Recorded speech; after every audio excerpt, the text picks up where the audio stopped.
So the question is an ideal gas with an adiabatic exponent, यानी आपको gamma दिया है ये 1.5, ठीक।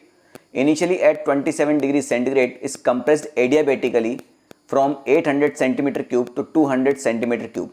The final temperature of the gas is. तो बेटा आपसे टेम्परेचर के बारे में जानकारी ली गई है और यहाँ पर वॉल्यूम दिया गया है, सेंटीमीटर क्यूब मतलब वॉल्यूम के बारे में बात करी, और आपका प्रोसेस कैसा है, एडियाबेटिकली। तो बेटा आपको थर्मोडायनेमिक्स में 3 रिलेशन लिखवाए होंगे आपको, adiabatic relation between pressure and volume, volume and temperature, और टेम्परेचर इन प्रेशर। यहाँ पर बात हो रही है वॉल्यूम और टेम्परेचर की, तो उसका रिलेशन आपको पता होना चाहिए। तो adiabatic relation between temperature and volume क्या होता है बेटा आपका, टी का power gamma -1 is equal to constant. Simple सी बात है। तो इसको चाहूँ तो मैं T1 V1 का power gamma -1 is equal to T2 V2 का पावर गामा -1 लिख सकता हूँ। तो T1 मुझे दे रखा है 27 डिग्री सेंटीग्रेड, मगर टेम्परेचर कैसे होता है केल्विन, तो 27 + 273 ये आपका हो जाएगा 300। V1 कितना दे रखा है बेटा आपको, ये दे रखा है आपको 800 सेंटीमीटर क्यूब, और दूसरा दे रखा है 200 सेंटीमीटर क्यूब। उसके करस्पॉन्डिंग ही टेम्परेचर आपसे पूछा है।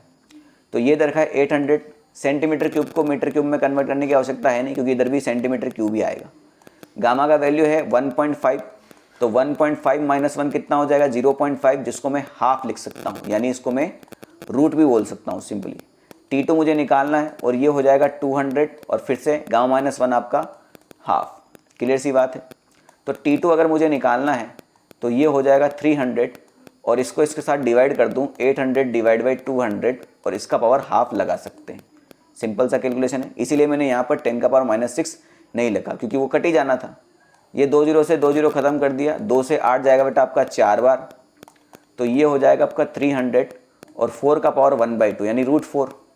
√4 कितना हो जाएगा आपका 2, तो 300 × 2 कितना आ जाएगा आपका 600 केल्विन, ठीक है।